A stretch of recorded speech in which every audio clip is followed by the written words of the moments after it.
Okay students, हम अब exercise 5.2 करने जा रहे थे। तो एक्सरसाइज 5.2 का फर्स्ट क्वेश्चन एक बार फिर मैं पढ़ता हूं और हम यहां पर बाइनोमियल डिस्ट्रीब्यूशन का यूज़ करेंगे बच्चे। तो सबसे पहले a die is thrown 3 times getting a number greater than 4 is considered a success.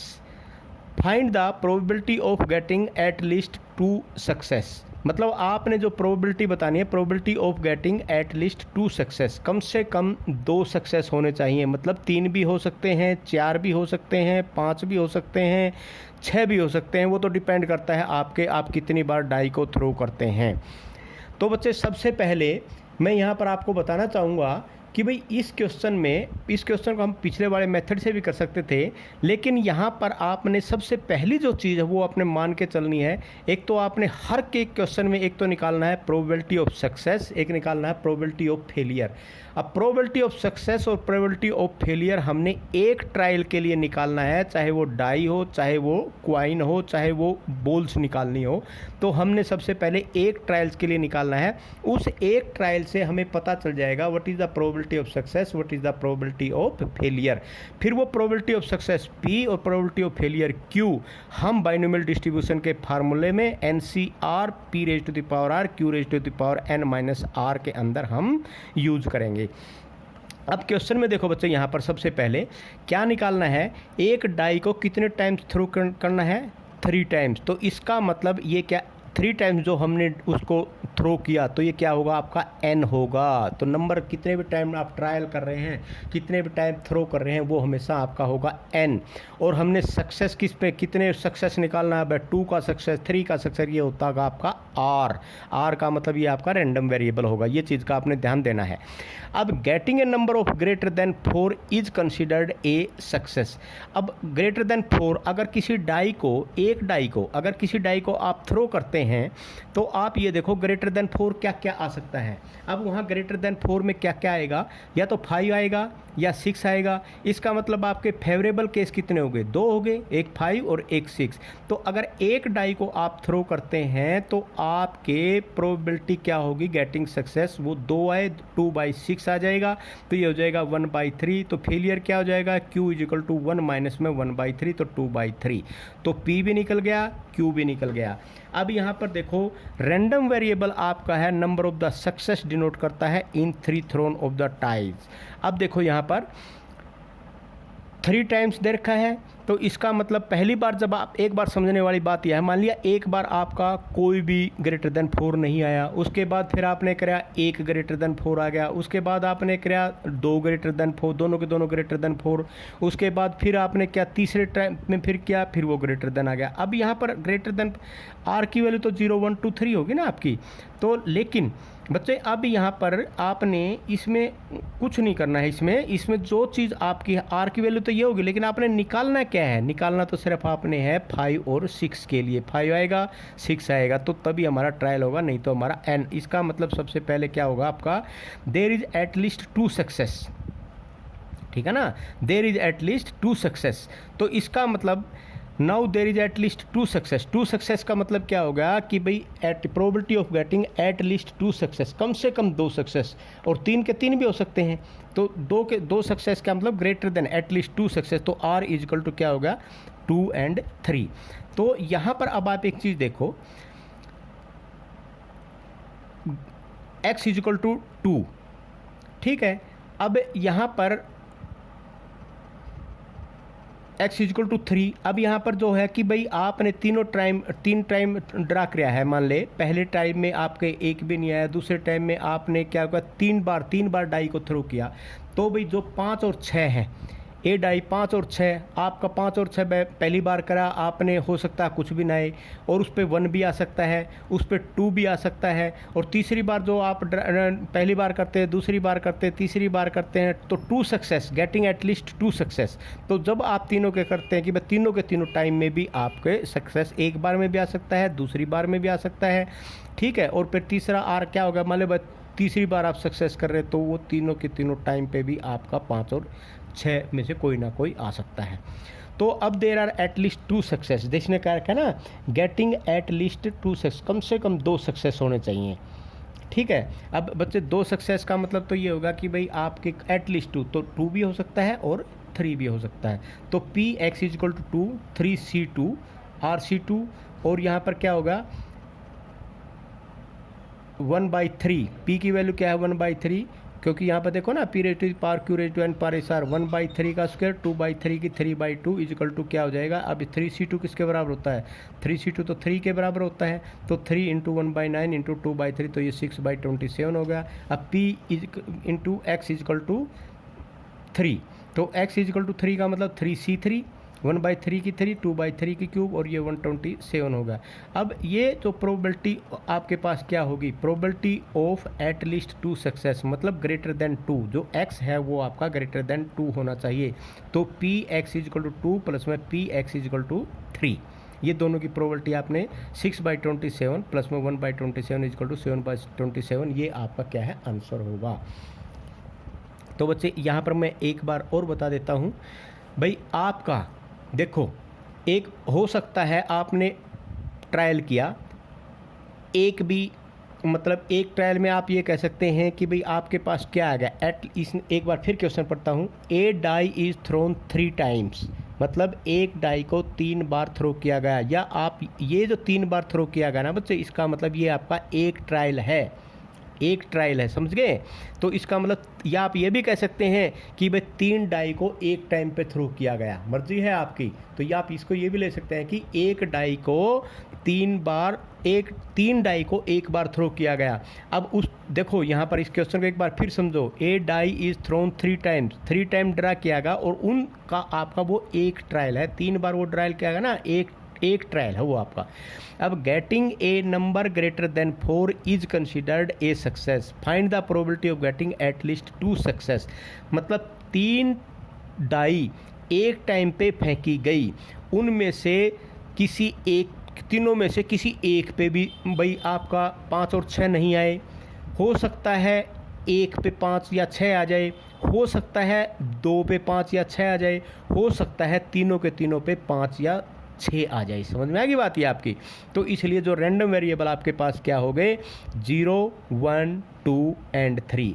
आपने अब निकालना है find the probability of getting at least 2 success. At least 2 success मतलब भाई आपके 2 पे भी आ सकता है और 3 पे भी आ सकता है, ठीक है। तो इसका मतलब आपने एटलीस्ट 2 का मतलब 2 पे भी आ सकता है, 3 पे भी। इसका मतलब r इजकल टू आपने 2 और r इजकल टू 3 लेके आपने प्रोबेबिलिटी डिस्ट्रीब्यूशन इसका निकालना है। उसका फार्मूला आपको पता है, P X is equal to R N C R P R Q N minus में आर, 3CR 1/3 क्या 2/3 की 3 माइनस आर। आर की वैल्यू रख दो, एक बार 2 रख दो और एक बार 3 रख दो। जब आप r की वैल्यू एक बार 2 रखेंगे तो जब 2 रखेंगे तो ये वैल्यू आपके आ जाएगी, 3 रखेंगे तो ये वैल्यू आ जाएंगे। अब प्रोबेबिलिटी ऑफ एटलीस्ट 2 सक्सेस तो क्या हो जाएगा, पी एक्स ग्रेटर देन 2, तो P X is equal to 2 plus में पी एक्स इजिकल टू 3, तो यहाँ पर 6/27 प्लस में 1/27 इजिकल टू 7/27। तो ये था स्टूडेंट आपका फर्स्ट क्वेश्चन। उसके बाद आपका सेकंड क्वेश्चन,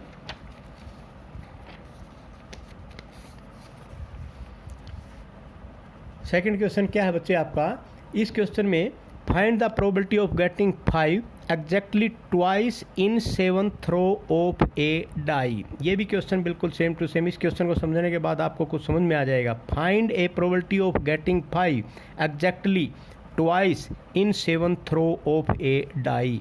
अब 7th throw of a die, एक डाई को 7 बार फेंका गया, उसका एक ट्रायल हमने काउंट करा। एक डाई को 7 बार फेंका गया, उसको एक ट्रायल हमने काउंट किया। तो प्रोबेबिलिटी निकालनी है कि एग्जैक्टली 5 आपके कम से कम 2 बार आए। तो देखो यहाँ पर सीधी सी बात है, इसमें एक चीज़ तो आपके पास यहाँ पर क्लियर होगी बच्चे कि भाई एग्जैक्टली 5 आना चाहिए, एग्जैक्टली ट्वाइस 2 बार। 5 तो आपका आर मतलब probability of getting 5 in a single throw, तो ये क्या हो जाएगा, 5 आया सिंगल थ्रो में आया तो 1 आया, तो 5 के आने की प्रोबेबिलिटी क्या है एक डाई में, तो ये है 1/6, और फेलियर की क्या है 1 माइनस में 1/6। n क्या है, कितनी बार थ्रो किया 7 टाइम, तो n इजकल टू 3 हो गया। और आपका r क्या होगा ट्वाइस 2, तो 2 बार आपका कम से कम 5 आना चाहिए, 2 डाई में आपका 5 आना चाहिए, या ये भी कह सकते हैं। तो x तो वैसे तो 0 1 2 3 4 5 6 7 हो जाएगा, लेकिन हमने तो सिर्फ r = 2 के लिए निकालना है, तो we have to find for r = 2। तो px using binomial distribution NCR PRQN-R 7 C2 P2 Q 7-2, p की वैल्यू 1/6, q की वैल्यू 5/6, तो ये वैल्यू निकाल दी, तो ये आपका आंसर आ गया 7/12 5/6 की पावर 5, ये आपका आंसर आ गया बच्चे यहाँ पर। क्लियर। उसके बाद इसी का second part, find the probability of getting at most 2 6s in 6 throw of a die. 2 6s at most 2 6s in 6 throw of a die, इसमें सेकंड पार्ट दे रखा है। अब बच्चे 6 थ्रो आपने किया, n = तो 6 आ गया, तो एटलीस्ट 2 6s, कम से कम 2 6s, 2 से ज़्यादा भी हो सकते हैं। और कितनी बार थ्रो किया गया? 6 थ्रो, तो r आपका क्या हो जाएगा? At most maximum 2, sorry at most maximum 2, मतलब गेटिंग एट मोस्ट 2 बार 6 आए, एक बार मतलब एक बार भी नहीं आए, एक बार आए और 2 बार आए, तो इस चीज़ का आपने निकालना है, ज़्यादा से ज़्यादा 2 बार का। तो जब एट मोस्ट की बात हो तो 0 1 2, तो सबसे पहले p क्या है? 1/6, q क्या है? 5/6, px = r NCR PRQN-R, आपने 0 के ऊपर r के ऊपर निकालना है, 1 के ऊपर निकालना है और 2 के ऊपर निकालना है। तो इस फार्मूले में जब आप इसको रखोगे तो आपके पास 6C0 1/6 की 0 5/6 0 प्लस 6C, क्योंकि आपका क्या था? r = 0 पे 1 पे और 2 पे निकालना है, और ये सारे के सारे क्या, ये 0 का, ये 1 का और ये 2 का निकल गया। तो यहाँ पर वैल्यू पुट कर दो, वैल्यू पुट करने के बाद इसको सोल्व कर दो, सोल्व करने के बाद बच्चे आपके पास ये क्या आ जाएगा? ये आपके पास बिल्कुल यहाँ पर 5/6 की पावर 4, ये कम से कम ये है, तो इसको बाहर निकाल लिया। यहाँ पर 5/6 की पावर 2 प्लस में 5/6 प्लस में 15/36, ये आपका बच गया। तो आंसर आपका ये आ गया। ठीक है स्टूडेंट्स। उसके बाद आपका क्वेश्चन नंबर 3, क्वेश्चन नंबर 3 में क्या कहते हैं? N unbiased coin is toast 8 times. देखो शुरू में ही मैं बता देता हूँ, 8 टाइम्स, 8 टाइम्स का मतलब यहाँ n = क्या आ जाएगा? 8 आ जाएगा। Find by using binomial distribution the probability of getting at least 3 heads. At least 3 head, कम से कम 3 हेड, मतलब 3 हेड भी हो सकते हैं, 4 हेड भी हो सकते हैं, 5 हेड भी हो सकते हैं, 6 हेड भी हो सकते हैं, 7 हेड भी हो सकते हैं और 8 हेड भी हो सकते हैं। तो कम से कम, क्योंकि सारे के सारे पे भी हेड 8 टाइम, तो एट लीस्ट 3, तो r = 3 से लेके 8 तक आपने इसमें फाइंड आउट करना है। सबसे पहले let p with the probability of success, तो एक हेड को, एक कॉइन को टॉस करेंगे तो what is the probability? 1/2, q क्या आ जाएगा? -1 1/2। n = क्या है? 8 है, अभी बताया था। r क्या है? 3 4 5 6 7 8, r > 3 दे रखा है।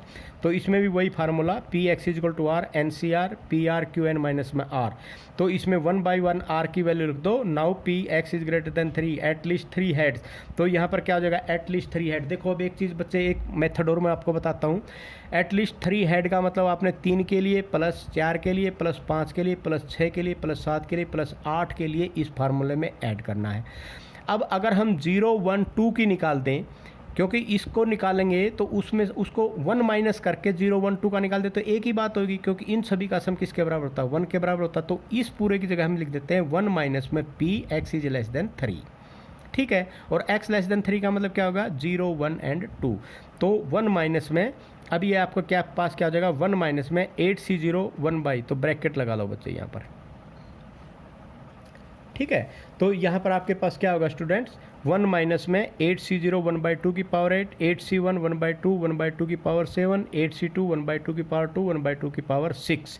तो ये जो चीज़ आप इन सभी के लिए निकालते हैं, वहाँ पर 1 माइनस करके ये छोटा पड़ जाएगा, इसके लिए आप निकाल लेंगे। इनकी तीनों की वैल्यू कर देंगे, 1 में से इसको माइनस कर देंगे, तो ये आपके पास क्या आ गया? 1 माइनस 1/2 की पावर 8 इंटू 1 प्लस 8 प्लस 8/2, मतलब 8 फैक्टोरियल, ये 8 इंटू 7 डिवाइड बाई 2 आ गया। तो 1 माइनस 1/2 की पावर 8 इंटू में 37, तो 1 माइनस में 1/2 की पावर 8 1/2 56, और यहाँ पर क्या हो जाएगा? इंटू में 37, तो इजिकल टू 219/256। तो ये आपका क्या आ गया बच्चे? आंसर आ जाएगा, ठीक है। और उसके बाद है बच्चे आपका क्वेश्चन नंबर 4। क्वेश्चन नंबर 4 आपका क्या कहता है? यहाँ पर क्वेश्चन नंबर 4 में बच्चे लिखा है ए pair of dice is thrown 4 times, इसका मतलब n इज इक्वल टू तो 4 हो ही गया। If getting a doublets in is considered a success, find the probability of number 1 2 success, number 2 eight least 2 success. हाँ स्टूडेंट्स, अगर आपको ये ध्यान हो इस क्वेश्चन के बारे में, तो ये क्वेश्चन हमने 5.1 में भी किया था और 5.1 में हमने दूसरे मेथड से किया था। यहाँ पर हम बाइनोमियल डिस्ट्रीब्यूशन का यूज करेंगे। देखो कैसे। सबसे पहले बच्चे यहाँ पर a pair of dice is thrown 4 times, if getting a doublet is considered a success, find the probability of number 1 2 success, number 2 eight least 2 success. यहाँ पर ये आपके 2 क्वेश्चन हैं बच्चे। अब n तो आपका 4 हो गया। अब एक डाई के लिए what is the probability, doublet का मतलब क्या होता है बच्चे, अगर डबलेट का, क्योंकि हम इसको 4 टाइम्स किसी डाई को हम करते हैं, तो एक डाई को करेंगे तो आपके कितने, 2 को करेंगे तो 36 हो जाएंगे, ठीक है। और उसके बाद मतलब एक में कितने आउटकम 6 हैं, तो उसको डबल टाइम, तो अब आपने तो सिर्फ डबलेट की बात करी है, तो डबलेट का मतलब क्या हो गया आपका 1 1 ये होते हैं डबलेट, और 2 2, ठीक है।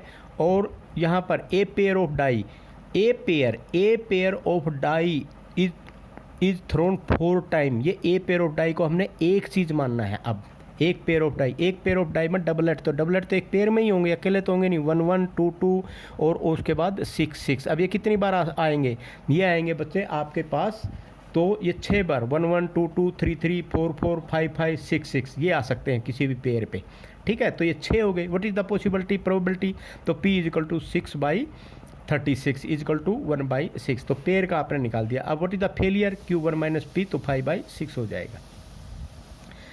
अब बच्चे यहाँ पर जो बाइनोमियल डिस्ट्रीब्यूशन का हम यूज करेंगे, P X is equal to R N C R P R Q N minus में आर। देखो सबसे पहले इसने क्या किया, 2 सक्सेस के लिए सिर्फ 2 सक्सेस आपने देखने हैं, तो इसका मतलब आर इज इक्वल टू आपने सिंपल 2 लेना है, ठीक है। तो आर इज इक्वल टू 2 आपके पास क्या आ जाएगा, 4c2 1/6 पावर 2 5/6 4 माइनस 2, तो इसको हम निकाल देंगे 25/216 आ जाएगा। समझ में आ गया। उसके बाद बच्चे हम कहेंगे eight least 2 success. Eight least 2 success का मतलब आर इज इक्वल टू 2 भी लेना है, आर इज इक्वल टू 3 लेना है, आर इज इक्वल टू 4 लेना है। तो ये फार्मूला मैं आपके लिए छोड़ता हूँ, P X is equal to 2 plus P X is equal to 3 plus P X is equal to 4। आपने खुद निकाल के इसको करना है कि ये क्या आएगा, ठीक आएगा। उसके बाद है क्वेश्चन नंबर 5। अब बच्चे क्वेश्चन नंबर 5 में भी आपके 3 क्वेश्चन हैं। 5 cards are drawn successively with replacement from a well shuffled pack of 52 cards.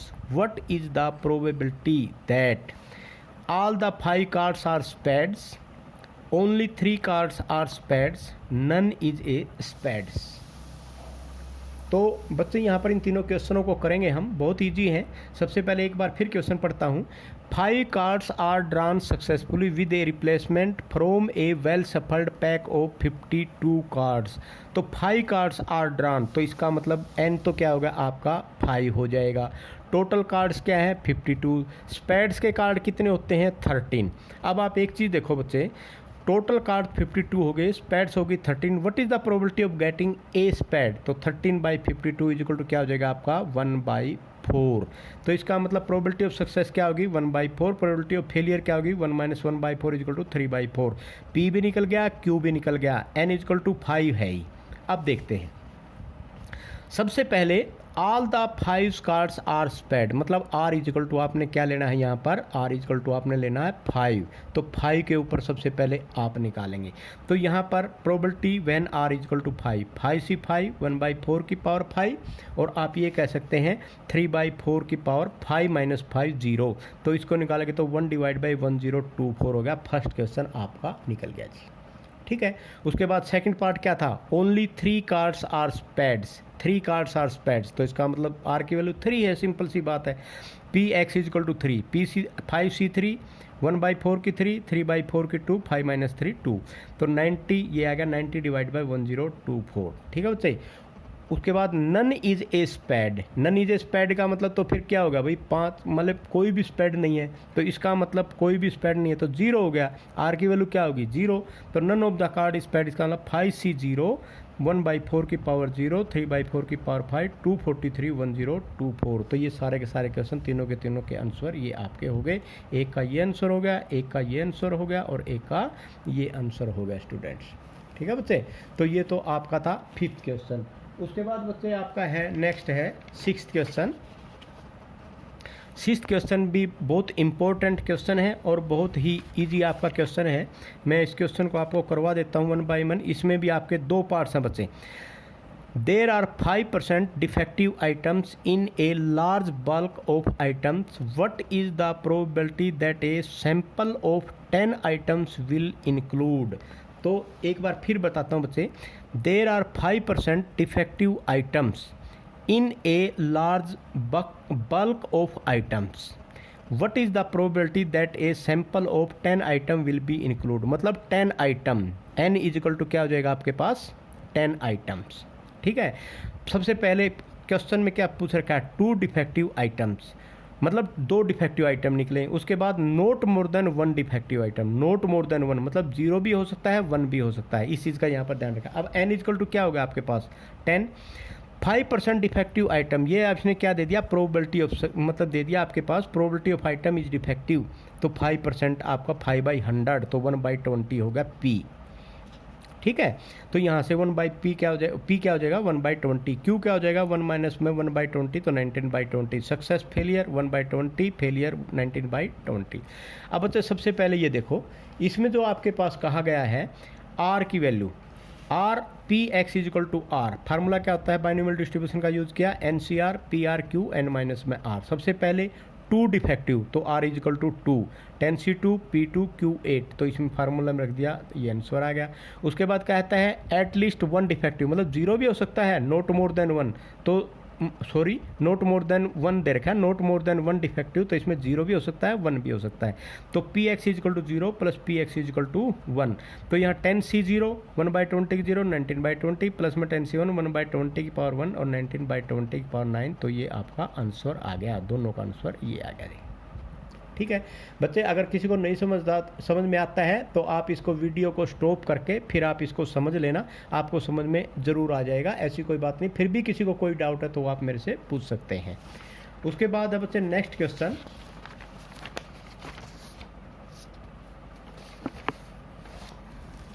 Question number 7।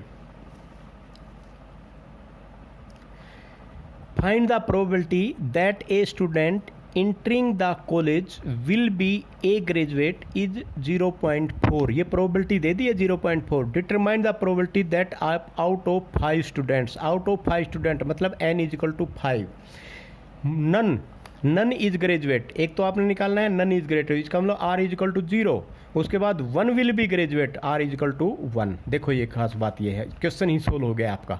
तो let p be the probability of success, p probability of success दे ही रखा है 0.4, q क्या दे रखा है 1 माइनस 0.4 0.6 आ गया, n तो आपका 5 दे ही रखा है using binomial distribution, P X is equal to R N C R P raise to the power R Q raise to the power N minus में आर, 5CR 0.4 की पावर आर 0.6 की power N minus में R, अब यहाँ R का P X is equal to 0, none will be graduate, 5C0 0.4 की power 0 and 0.6 की power 5, तो आंसर ये तो 1 होता ही है, ये भी 1 हो गया, तो 0. ये आपका आंसर आ गया जी। x is equal to 1, 1 will be graduate, तो इसका मतलब 5C1 0.4 की पावर 1 0.6 की पावर 4, तो 2 इंटू में 0.6 की पावर 4, एक आंसर ये आ गया, एक आंसर ये आ गया। ठीक है बच्चे, था आसान बिल्कुल। तो ये आपके यहाँ पर 7 क्वेश्चन हो गए। ठीक है स्टूडेंट्स, उसके बाद